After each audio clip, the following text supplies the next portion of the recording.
ನಮಗೆ ಯಾರ ಭಯ ಇಲ್ಲ ಅಂತ ನಾವು ಹೇಳ್ಕೋತೀವಿ. ನಮಗೆ ಯಾವ ನಿಯಮಗಳಿಲ್ಲ, ಯಾವುದನ್ನು ನಾವು ಒಪ್ಪೋದಿಲ್ಲ, ನಾವು ಸ್ವತಂತ್ರರು. ಎಲ್ಲಾದರೂ ಸಾಧ್ಯವೇ ಹೇಳಿ? ಈಗ ವಾತಾವರಣ ಅದ, ಹವೆಯೊಳಗೆ ಆಕ್ಸಿಜನ್ ಎಷ್ಟಿರ್ಬೇಕು ಅಷ್ಟೇ. ಏನು 16 18 ಎಷ್ಟು % ಅದ, ಪ್ರತಿಶತ ಅದ, ಅಷ್ಟೇ ಇರಬೇಕು. ಅದರಾಗ ಏನರೇ ಬದಲಾಯಿತು ಮುಗಿ,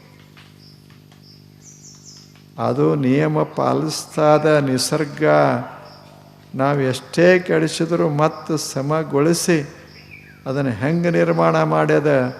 ಒಂದು ಕಡೆ ಹಸಿರ, ಒಂದು ಕಡೆ ಮನುಷ್ಯ ಅಥವಾ ಪ್ರಾಣಿ ಪ್ರಪಂಚ. ನಾವೆಲ್ಲ ಆಕ್ಸಿಜನ್ ತಗೋಬೇಕು, ಇವು ಪ್ರಾಣಿಗಳು ಅಂಗಾರಾಮ್ಲ ತಗೊಂಡು ಆಕ್ಸಿಜನ್ ಬಿಡಬೇಕು.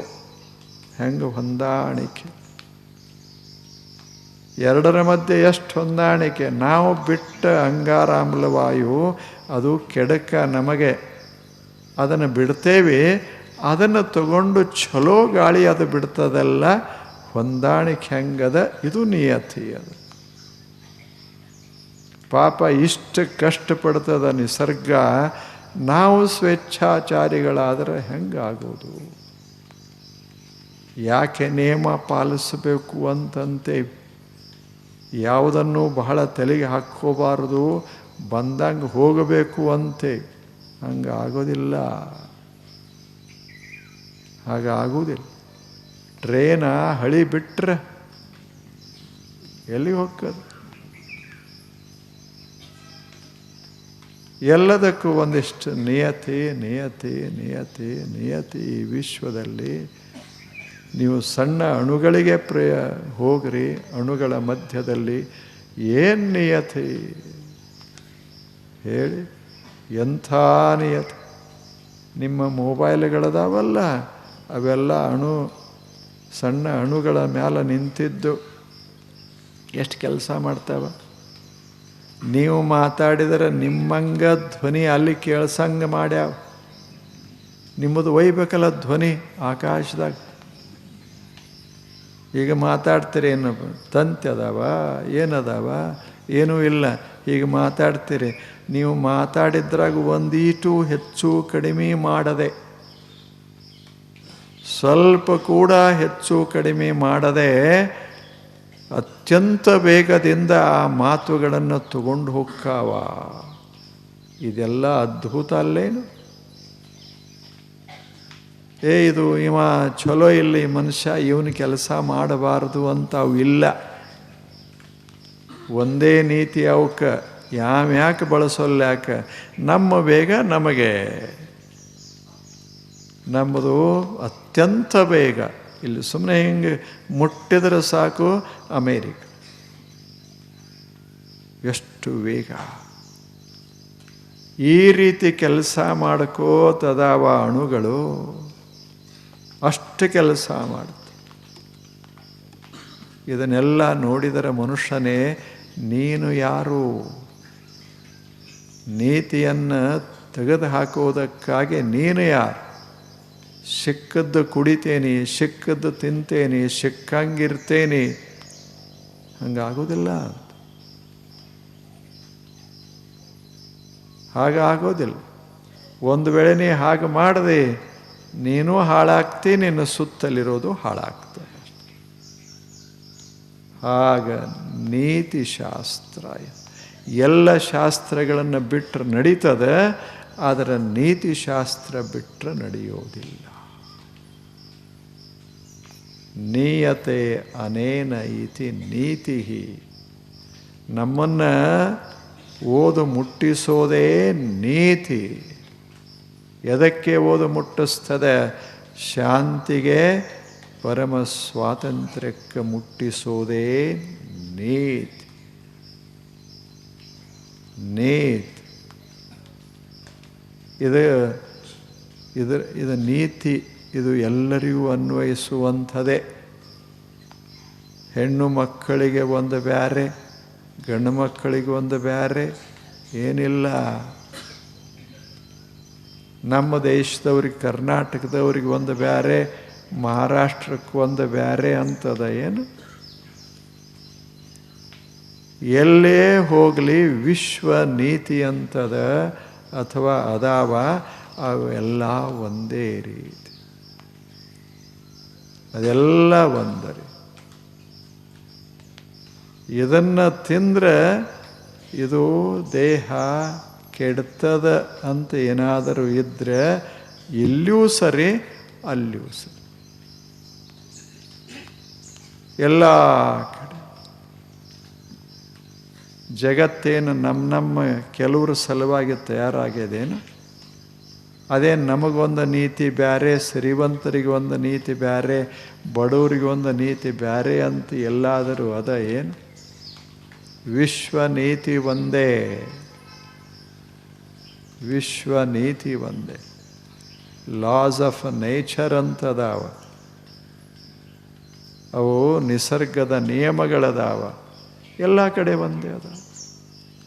ಏನು ಭಾರತ ದೇಶದ ಶಾಲೆಗಳಲ್ಲಿ ಒಂದು ಬ್ಯಾರೆ ಕಲಿಸ್ತಾರೆ, ಪಾಶ್ಚಿಮಾತ್ಯ ಶಾಲೆಯಾಗ ಒಂದು ಬ್ಯಾರೆ ಕಲಿಸ್ತಾರಂತ ಎಲ್ಲರೇ ಅದ ಏನು?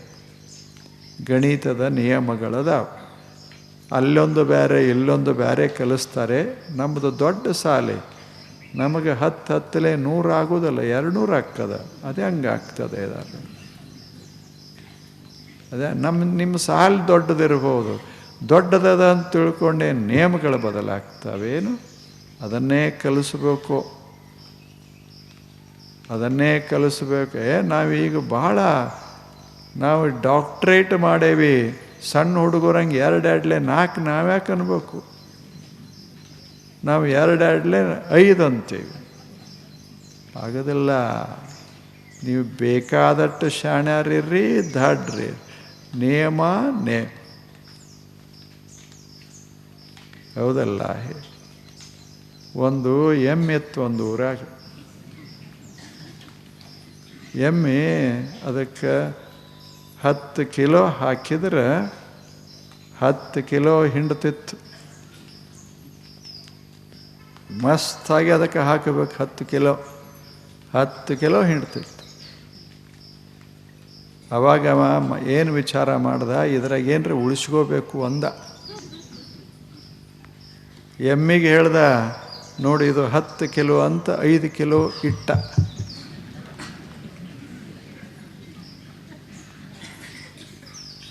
ಅದು ಸುಮ್ಮನೆ ಇತ್ತು, ಹಿಂಡಾಕೆ ಬಂದ 5 ಕಿಲೋಗೆ ಬಂದಾಯ್ತು. ಅವ ಅಂದ 10 ಕಿಲೋ ತಿಂದು 5 ಕೊಡ್ತೀಯಲ್ಲ ಅಂದ.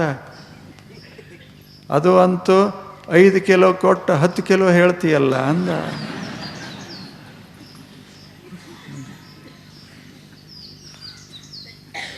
ಎಮ್ಮಿಗೆ ಸಹಿತ ಗೊತ್ತದ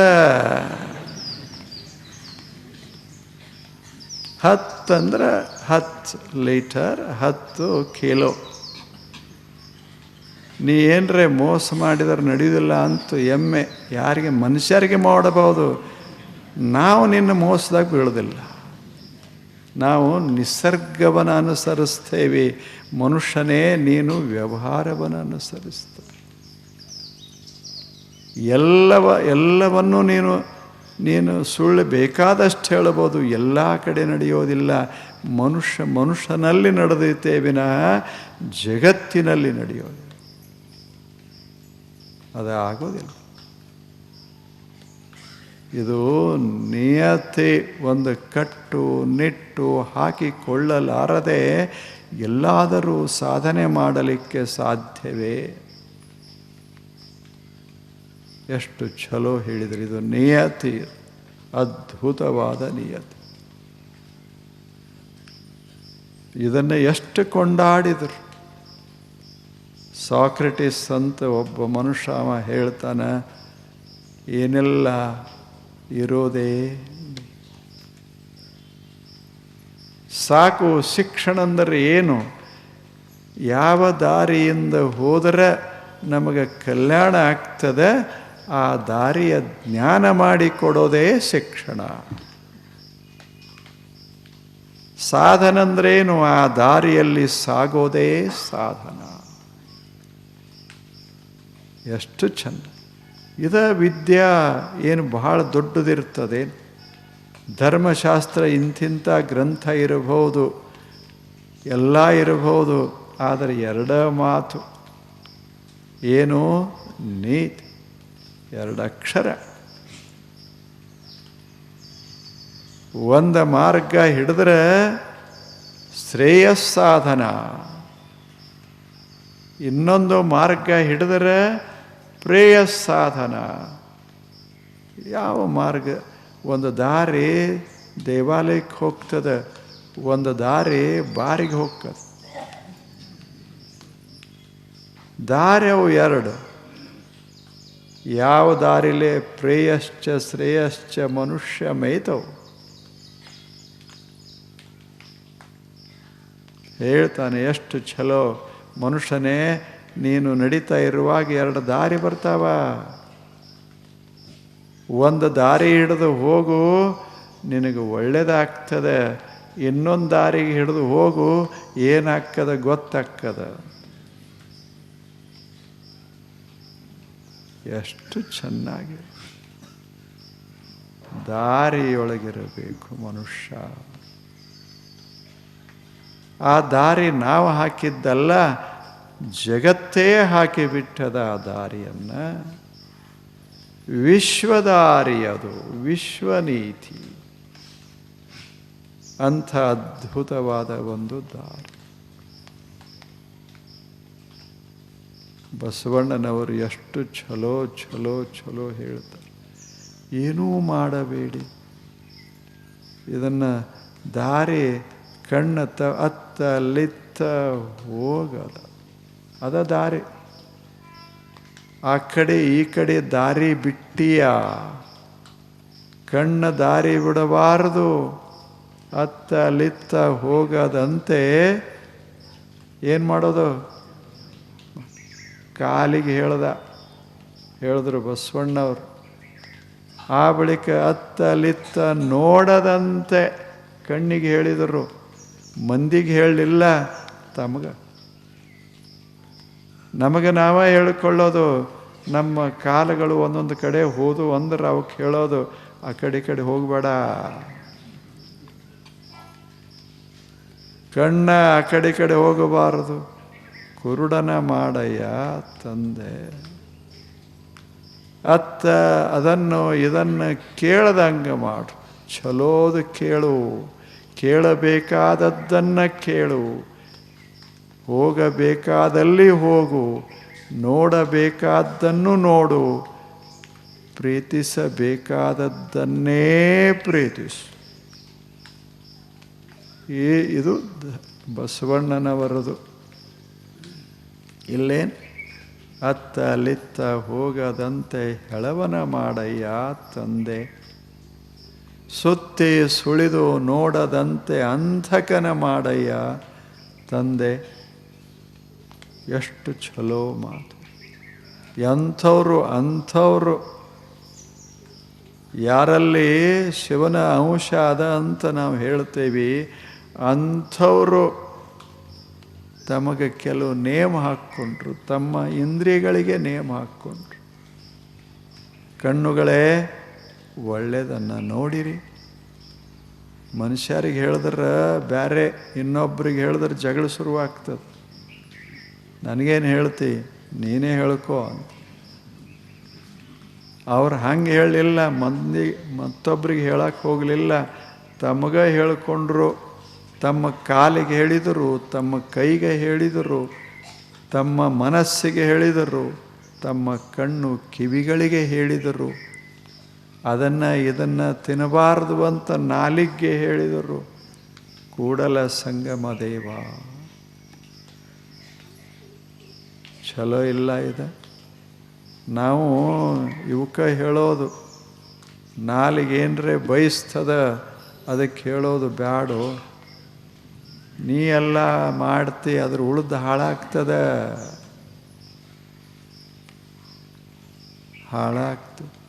ಹಿಂಗೆ ಹಾಗೆ ಈಗ ಸಕ್ರೆ ಏರ್ಯದ ಮೈಯಾಗ.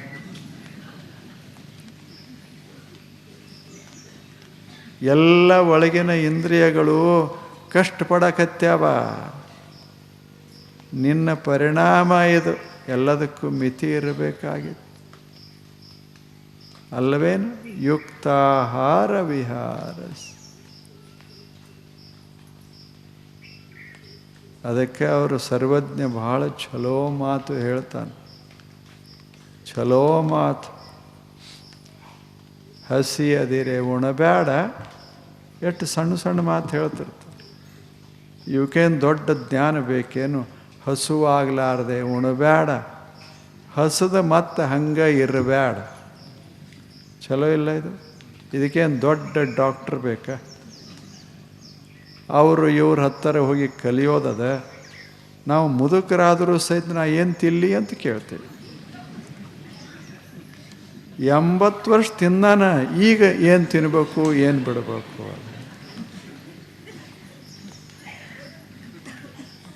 ಸಣ್ಣ ಹುಡುಗರಿದ್ದಾಗ ಕಲಿತರ ತಿನ್ಕೋತ ಬರ್ತಿದ್ದ. ಈಗೇನು ಹೇಳೋದದ? ಹಸಿದು ಮತ್ತೆ ಇರಬೇಡ, ಹಸಿಯದಿರೇ ಉಣಬೇಡ, ಹಸದ ಮತ್ತೆ ಇರಬೇಡ, ತಂಗಳುಣಬೇಡ, ಬಿಸಿಯನ್ನು ನುರಿಸಲೇಬೇಡ ಎಂದ ಸರ್ವಜ್ಞ. ಮುಗೀತು. ಇದ್ರಾಗೇನದ? ಎಷ್ಟು ಸರಳ ಸರಳ ನೇಮ. ಇಂಥ ನೇಮ ಬ್ಯಾಡೇನು? ನಾವು ಯಾರ ಮಾತು ಕೇಳೋರಲ್ಲ. ಸರ್ವಜ್ಞೇನು ಹೇಳ್ತಾನೆ? ಸರ್ವಜ್ಞ ಅಂದ್ರೆ ತಿನ್ನು ಅಂತ. ಹಸು ಆಗಲಾರದೆ ಉಣಬಾರ್ದು, ಹಸದ ಮತ್ತೆ ಹಂಗೆ ಇರಬಾರ್ದು. ಕೆಟ್ಟ ತಂಗಳ ಫ್ರಿಜ್ದಾಗಿಟ್ಟು ತಿನ್ನಬಾರ್ದು. ತಂಗಳು ಉಣಬೇಡ, ಬಿಸಿದ ಮಾಡಿಕೊಂಡು ಉಣ್ಣು. ಸರ್ವಜ್ಞ. ಈಗಿನವ್ರು ಹೇಳೋದಲ್ಲ, ಅವಾಗ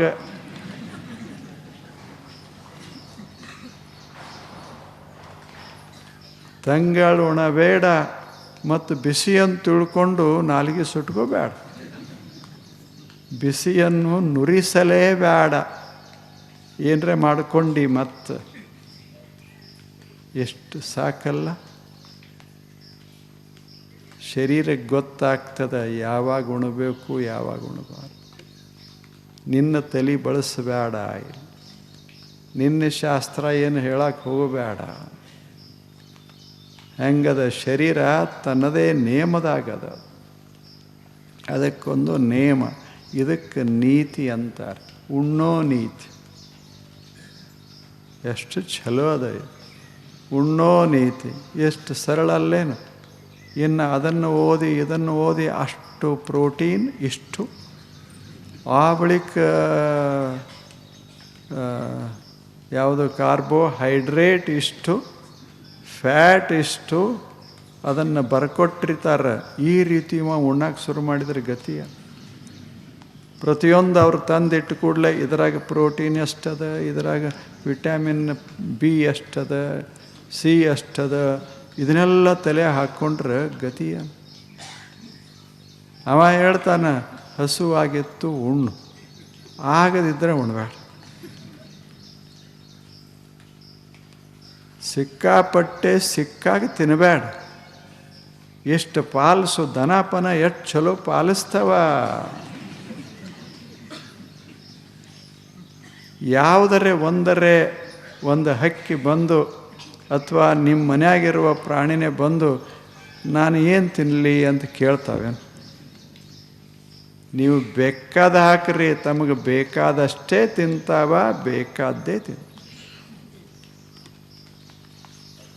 ಹೇಳಿ. ನೀವು ಒಂದು ಪಕ್ಷಿಗೆ ಮಸ್ತಾಗಿ ನೀವು ಜಿಲೇಬಿ ಹಾಕ್ರಿ, ಅವ್ಯಾಕೆ ತಿಂತಾವ? ನೀನೇ ತಿನ್ನಂತ. ಅವು ತಿನ್ನೋದಿಲ್ಲ. ಯಾಕೆ? ಅವು ಗೊತ್ತದ ಏನು ತಿನ್ನಬೇಕು ತಿನ್ನಬಾರ್ದು. ಕಾಳು ಹಾಕ್ರಿ ತಿಂತಾವ, ನೀರು ಹಾಕ್ರಿ ಕುಡಿತಾವ. ಬರೇ ನೀರ ಕುಡಿತೀಯಲ್ಲ, ಇದು ನೋಡು 5,000 ರೂಪಾಯಿಗೆ ತಂದೇನಿ ಒಂದು ಬಾಟ್ಲಿ.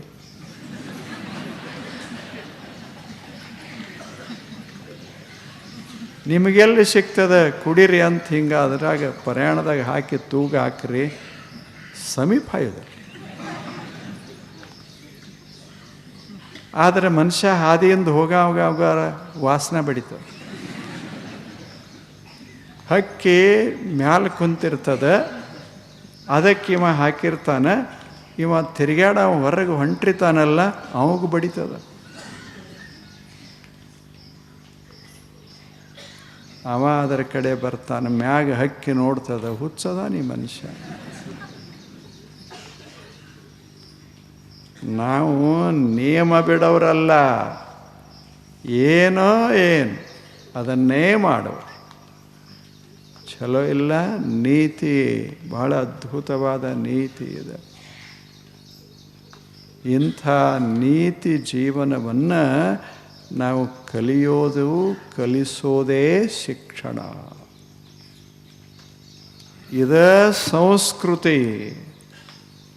ದಾರಿಯಿಂದ ನಡೆಯೋದೇ ಸಂಸ್ಕೃತಿ, ದಾರಿ ಬಿಟ್ಟು ಹೋಗೋದೇ ಅಸಂಸ್ಕೃತಿ. ಭಾರತೀಯ ಸಂಸ್ಕೃತಿ ಅಂದ್ರೇನು? ಸತ್ಯಂ ವದ ಧರ್ಮಂ ಚ, ಮುಗೀತು. ಇದು ಹಾಗೇ ಎಲ್ಲ ದೇಶದ ಸಂಸ್ಕೃತಿ ಇವ, ಮತ್ತು ಬೇರೆ ಅಲ್ಲ. ಅಂಥ ನೀತಿದು. ಇಂಥ ನೀತಿಗೆ ಬಹಳ ಪ್ರಾಶಸ್ತ್ಯ ಕೊಡಬೇಕು, ಪ್ರಾಶಸ್ತ್ಯ ಕೊಡಬೇಕು.